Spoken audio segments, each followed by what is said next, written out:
السلام علیکم ورحمۃ اللہ وبرکاتہ۔ الحمد للہ رب العالمین والصلاة والسلام علی سید الانبیاء وافضل المرسلین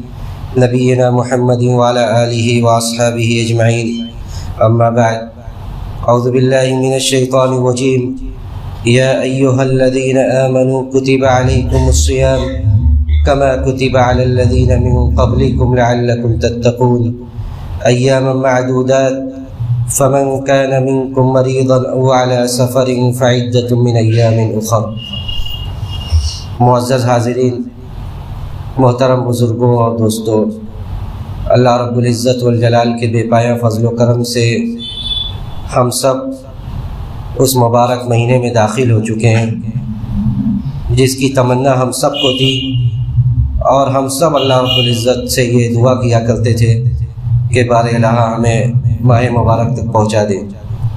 اب جب ماہ رمضان میں ہم داخل ہو چکے ہیں تو اس کے چند احکام آپ لوگوں کے سامنے رکھنا مناسب سمجھتا ہوں۔ جو آیت کریمہ میں نے آپ لوگوں کے سامنے آج پڑھی خطبہ مسنونہ کے بعد، اس میں اللہ رب العزت والجلال نے رمضان کے روزے کی فرضیت کا اعلان کیا، اور یہ کہا کہ یہ رمضان کا یہ روزہ تم پر فرض کیا گیا ہے جیسا کہ تم سے پہلے کے لوگوں پر فرض کیا گیا تھا۔ گنتی کے یہ چند دن ہیں، لیکن گنتی کے ان چند دنوں میں بھی جو آدمی مریض اور مسافر ہے وہ اس گنتی کو دوسرے دنوں میں پورا کرے۔ تو اسی بات کو میں بیان کرنے کی کوشش کروں گا کہ رمضان کا روزہ اب ابتدائی وقت میں جب رمضان کا روزہ فرض کیا گیا تھا، اس وقت یہ آپشن دیا گیا تھا کہ جو آدمی طاقت کے باوجود روزہ نہ رکھنا چاہے تو وہ نہ رکھے اور وہ مسکین کو کھانا کھلا دے۔ لیکن اس کے بعد اللہ رب العزت والجلال نے اگلی آیت جب نازل کی تو یہ فرمایا کہ فمن شہید منکم الشہر فلیصم، کہ جو آدمی اس ماہ مبارک میں صحت و عافیت کے ساتھ عاقل و بالغ مقیم اس مہینے میں داخل ہو تو وہ اسے روزہ رہنا ہے، پھر کوئی آپشن نہیں ہے۔ لیکن اس کے باوجود جو مریض اور مسافر ہیں جو اس آیت میں ذکر کیا گیا، تو اسی کے تعلق سے چند باتیں آپ لوگوں کے سامنے رکھی جائے گی کہ کس کے لیے روزہ نہ رکھنا جائز ہے۔ دیکھیے، پہلی بات یہ کہ سب سے پہلا ذکر جس کا ہے وہ مریض کا تھا، کہ مریض کے لیے رمضان کا روزہ نہ رکھنا یہ جائز ہے، کیونکہ اللہ تعالیٰ نے قرآن میں نص صریح کے ذریعے یہ فرمایا کہ فمن کان منکم مریضا او علی سفر فعدۃ من ایام اخر۔ اب سوال یہ ہے کہ کس طرح کا مریض، کہ کیسا مرض ہے وہ کہ اس کے لیے روزہ افطار کرنا، روزہ نہ رکھنا جائز ہے۔ دیکھیے، 4 طرح کے مریض ہوتے ہیں۔ 4 طرح کے مریض کا علماء نے شمار کیا ہے۔ پہلا وہ مریض جس کو روزہ رکھنے سے اس کے مرض میں اضافہ ہوتا ہے، یا اضافہ کا خوف ہوتا ہے کہ اگر وہ روزہ رکھے گا تو اس کا مرض بڑھے گا، تو جس کی ایسی حالت ہو کہ اگر روزہ وہ رکھے گا تو اس کے مرض میں اضافہ ہوگا، یا اس کا خوف ہے کہ اگر وہ روزہ رکھے تو بڑھ جائے گا، تو ایسے آدمی کے بارے میں علماء کا اجماع ہے، اتفاق ہے کہ اس کے لیے روزہ رکھنا، اس کے لیے روزہ نہ رکھنا جائز ہے۔ ایسے ہی جس کے بارے میں یہ غالب گمان ہو کہ روزہ اگر وہ رکھے گا تو اس کے لیے مضر ہے، جیسے کسی کے بارے میں یہ غالب گمان ہو یا یہ بتایا جائے کہ اگر وہ روزہ رکھے گا تو اس کے بعد اس کا یہ مرض بڑھ جائے گا، تو ایسے آدمی کے لیے بھی روزہ نہیں رکھنا ہے۔ بلکہ علماء یہاں تک کہتے ہیں کہ اگر وہ ایسا کرے گا، روزہ رکھ کر اپنے مرض کو بڑھائے گا، تو وہ آدمی گنہگار ہوگا، اس لیے کہ شریعت میں اس چیز سے منع کیا گیا ہے کہ آدمی اپنے آپ کو نقصان پہنچائے۔ اسی طرح وہ آدمی جو روزہ رکھے لیکن بہت زیادہ اس کو نقصان نہ ہو، یعنی اس ایسا مرض ہے کہ روزہ رکھے اور روزہ رکھنے سے اسے بہت زیادہ نقصان نہ ہو، تو ایسے آدمی کے لیے افطار کرنا یعنی روزہ نہ رکھنا یہ زیادہ افضل ہے، اور اس پر بھی علماء کا اتفاق ہے۔ کئی سارے علماء نے اپنی کتابوں میں اس پر اجماع ذکر کیا ہے کہ ایسا آدمی کے لیے بھی افطار کرنا یہ زیادہ افضل ہے، کیونکہ اللہ تعالیٰ جس طرح اپنے واجبات پر عمل کو پسند کرتا ہے، ویسے ہی اللہ سبحانہ و تعالیٰ یہ بھی پسند کرتا ہے کہ جو اس نے رخصت دی ہے اس رخصت کو اپنایا جائے، جو رخصت اللہ نے دی ہے اس رخصت کو اپنایا جائے اور اس پر عمل کیا جائے۔ دوسرا وہ مریض جو جس کے بارے میں یہ خوف ہو کہ اگر وہ روزہ رکھے گا تو اس کا جو علاج ہو رہا ہے اس کے اس بیماری کو دور ہونے میں ٹائم لگ جائے گا، یعنی اگر وہ روزہ رکھے گا تو روزہ رکھنے کی وجہ سے اس کا جو شفا ہے اس میں تاخیر ہوگی، تو ایسے مریض کے لیے بھی یہ جائز ہے کہ وہ افطار کرے،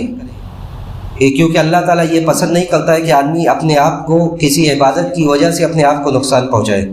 جب ایسی اس کی حالت ہے کہ اس مرض کی وجہ سے اس کے علاج میں دیری ہوگی، تو ایسے آدمی کے بارے میں بھی علماء کہتے ہیں کہ اس کے لیے روزہ نہ رکھنا یہ جائز ہے۔ جیسے اسی مرض کی بنیاد پر کوئی ایسا آدمی مریض ہے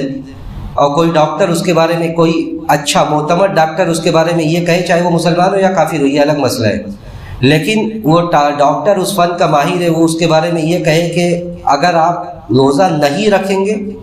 تو آپ کا علاج زیادہ بہتر طریقے سے ہوگا اور جلدی آپ شفا یاب ہو جائیں گے،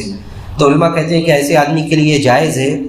اگر ہاں کسی ڈاکٹر کے بارے میں یہ شک و شبہ ہو کہ اس کے اندر کچھ فیلنگس ہے اور یہ رمضان کے روزوں کی وجہ سے ایسی بات کر رہا ہے، تب آپ کے لیے مناسب یہ کہ آپ کسی تیسرے ڈاکٹر سے، دوسرے ڈاکٹر سے بھی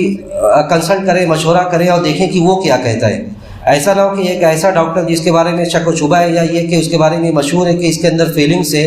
تو آپ اس کی بات پر صرف آنکھ بند کر اعتماد نہ کریں، بلکہ دوسرے ڈاکٹر سے بھی پوچھیں کہ یہ جیسی بات کہی جا رہی ہے اس کے بارے میں آپ کی کیا رائے ہے۔ یا اسی طرح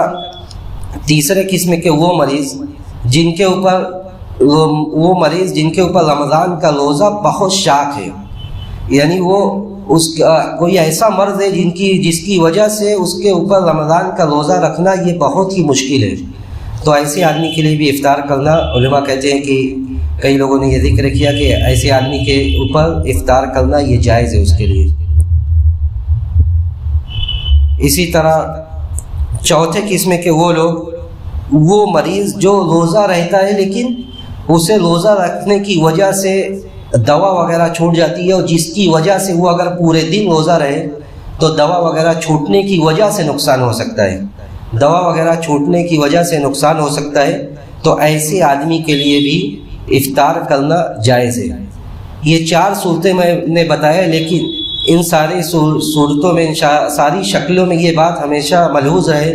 کہ آدمی افطار کے سلسلے میں تساہل کا مظاہرہ نہ کرے، تساہلی سے کام نہ لے کہ اس کو ذرا سا مرض ہوا ہے اور وہ اس میں چھان بین نہ کرے اور علماء سے دریافت نہ کرے اور ایسے ہی افطار کرنا شروع کر دے۔ یہ بہت بڑا مسئلہ ہے، اس میں آدمی اپنے حالات کے بارے میں سوچے اور ڈاکٹر سے پوچھے، علماء سے دریافت کرے، اس کے بعد ہی وہ اپنے کو کس کیٹیگری میں اور کس زمرے میں پاتا ہے وہ خود پھر فیصلہ کرے کہ اس کے اوپر کیا وہ شرائط منطبق ہو رہی ہے، وہ شرائط اس کے اوپر فٹ ہو رہی ہے جن شکلوں میں اس کے لیے روزہ افطار کرنا جائز ہے۔ دوسرا گروہ جس کے بارے میں اللہ نے کہا کہ ان کے لیے روزہ افطار کرنا جائز ہے، وہ مسافر ہیں۔ وہ مسافر جس کے لیے قصر جائز ہے، جس کے لیے قصر جائز ہے۔ قصر کس کے لیے جائز ہے اس کے بارے میں علماء کا بڑا اختلاف ہے، جو بہت سارے علماء، علامہ ابن تیمیہ اور دوسرے لوگ کہتے ہیں کہ ہر وہ سفر جس پر سفر کا اطلاق ہو وہ آدمی مسافر ہے، کہ آدمی کسی ایسے سفر پر نکلا ہے جس کو عرف عام میں سفر کہا جا سکتا ہے، وہ مسافر ہے، تو اس کے لیے قصر بھی جائز ہے، نماز کو قصر کر کے پڑھنا، اور اس کے لیے روزہ میں بھی رخصت ہے۔ تو مسافر کے لیے بھی روزہ چھوڑنا یہ جائز ہے، کیونکہ یہ اس کے لیے مشقت کا باعث ہے، اور اللہ کے رسول صلی اللہ علیہ وسلم نے مسافر کے لیے روزے کو ناپسند فرمایا، جیسا کہ صحیح مسلم کی روایت میں حضرت جابر رضی اللہ تعالیٰ عنہ کہتے ہیں کہ اللہ کے رسول سفر میں تھے، آپ نے بھیڑ دیکھی اور ایک آدمی کو دیکھا کہ اس کو سایہ کیا جا رہا ہے، تو اللہ کے رسول نے پوچھا کہ کیا ماجرا ہے، کیا مسئلہ ہے اس کا؟ تو لوگوں نے کہا کہ یہ صائم، روزے دار ہے یہ۔ آپ نے کہا کہ لیس من البر الصیام فی السفر، یہ کوئی نیکی نہیں ہے کہ آدمی سفر میں روزہ رکھے۔ تو آدمی اگر سفر میں وہ سفر مشقت کا باعث ہو تب تو اس کے لیے روزہ نہ رکھنا یہ ضروری ہے، لیکن اگر مشقت نہ ہو تب بھی اسے کے لیے روزہ افطار کرنا یہ جائز ہے، کیونکہ وہ مسافر ہے۔ اسی طرح وہ آدمی جیسا کہ میں نے ذکر کیا کہ وہ بھلے ہی 1 گھنٹے کا اس کا سفر ہو، 1 گھنٹے کا ہی اس کا سفر ہو، لیکن اس کے لیے علماء کہتے ہیں کہ یہ جائز ہے کہ وہ سفر کی رخصتوں پر عمل کرے اور افطار کرے۔ اب یہ سوال یہ ہے کہ مسافر افطار کی ابتدا کب سے کرے گا؟ مثلا وہ ابھی سفر اپنا شروع کر رہا ہے، ابھی وہ اپنے گھر سے نکل رہا ہے اس قصد اور اس ارادے سے کہ وہ مسافر ہے، لیکن اس کے لیے یہ جائز نہیں ہے کہ وہ پورے دن، جیسے آج مثال کے طور پر آج دوپہر میں ہماری ایک ٹرین ہے، فلائٹ ہے، تو ہم صبح سے ہی افطار میں رہیں، صبح سے ہی ہم سحری نہ کھائیں اور یہ سوچیں کہ ہمیں سفر کرنا ہے. نہیں، ایسا نہیں ہے، بلکہ آپ سحری کھائیں گے اور اس وقت تک آپ روزے سے رہیں گے جب کہ آپ سفر پر نکلے نا. جب آپ سفر پر نکل جائیں گے، اب آبادی سے دور ہو جائیں گے، جب آپ کو مسافر سمجھا جانے لگا جائے گا، تب آپ افطار کریں گے، تب آپ روزہ کھول دیں گے. ایسا نہیں کہ آپ صبح سے ہی جب سے آپ کو نکلنے کا آپ نے ارادہ کر لیا اس وقت سے آپ روزہ چھوڑ دیں گے، بلکہ آپ کا جب آپ کے اوپر سفر کا اطلاق ہوگا اس وقت آپ روزہ توڑیں گے، روزہ کھول دیں گے. تو یہ اس کے مسافر اور مریض کے تعلق سے چند باتیں تھیں. انشاءاللہ اسی سلسلے کی باقی باتوں کو رمضان کے اگلے درسوں میں بیان کیا جائے گا. ہم اللہ رب العزت والجلال سے یہی دعا کرتے کہ بار الہ ہمیں رمضان میں زیادہ سے زیادہ نیک اعمال کرنے کی توفیق نصیب فرما، ہمارے رمضان کے روزوں اور ساری عبادتوں کو شرف قبولیت سے نواز دے، اور ہمارا جب جہان فانی سے جانے کا وقت آئے تو آخری کلمہ توحید بنا دے. وآخر دعوانا الحمدللہ رب العالمین، والسلام علیکم ورحمۃ اللہ وبرکاتہ.